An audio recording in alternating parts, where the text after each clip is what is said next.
વડોદરાના મકરપુરામાં આવેલ શિવશક્તિનગરમાં વાસી ઉત્તરાયણની રાત્રે થઈ હતી મારામારી। બે જૂથ વચ્ચે થઈ હતી મારામારી।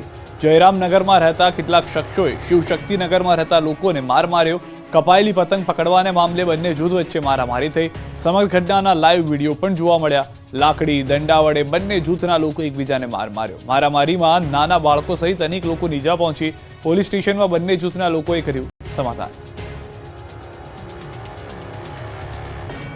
અમદાવાદમાં સ્ટંટબાજોએ બે પૈડા પર રિક્ષા દોડાવી કર્યા જોખમી સ્ટંટ। અમદાવાદમાં ફરી અસામાજિક તત્વોનો આતંક મચાવતો વિડીયો વાયરલ થયો, જેમાં અસામાજિક તત્વો રિક્ષામાં હથિયાર સાથે સ્ટંટ કરતા નજરે પડી રહ્યા છે। રિક્ષામાં હથિયાર સાથે સ્ટંટ કરતો વિડીયો સામે આવ્યો। અસામાજિક તત્વો હથિયાર સાથે સ્ટંટ કરતા વાહન ચાલકોને અડચણરૂપ બન્યા હતા। આ ઘટના અમદાવાદના અસલાલી રિંગ રોડ પરની હોવાનું અનુમાન છે। દ્રશ્યોમાં જોઈ શકાય છે કે અસામાજિક તત્વો હથિયાર સાથે રસ્તા પર રિક્ષા બે પૈડા પર ચલાવી સ્ટંટ કરી રહ્યા છે। ધૂમ સ્ટાઇલમાં રિક્ષા ચલાવી રોડ પર દહેશત ફેલાવી રહ્યા છે। પોતાના અને બીજાના જીવને જોખમમાં મૂક્યા છે। જાહેર રોડ પર સ્ટંટ કરીને પોલીસને પડકાર ફેંક્યો છે। પોલીસે વિડીયોના આધારે તપાસ આદરી। વડોદરામાં બાઇકર્સ ગેંગનો આતંક, પોલીસે ભણાવ્યો પાઠ।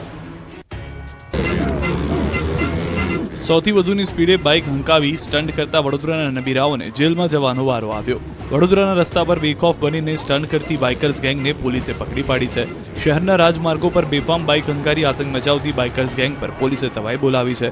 પીસીબીએ 4 બાઇકર્સને ઝડપી રાવપુરા પોલીસને સોંપ્યા હતા। શહેરમાં જાહેર માર્ગો પર બાઇકર્સ ગેંગ આતંક મચાવે છે।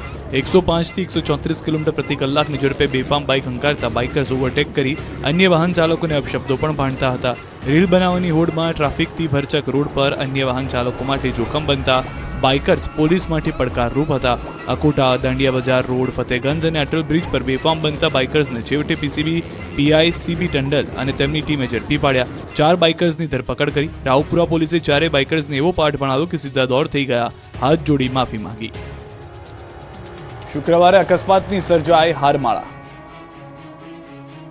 બેફામ રફતારના કહેરની આ તસવીરો જોઈ લો। માત્ર શહેર બદલાઈ રહ્યા છે, પરંતુ અકસ્માતની હારમાળાના દ્રશ્યો એક સમાન છે।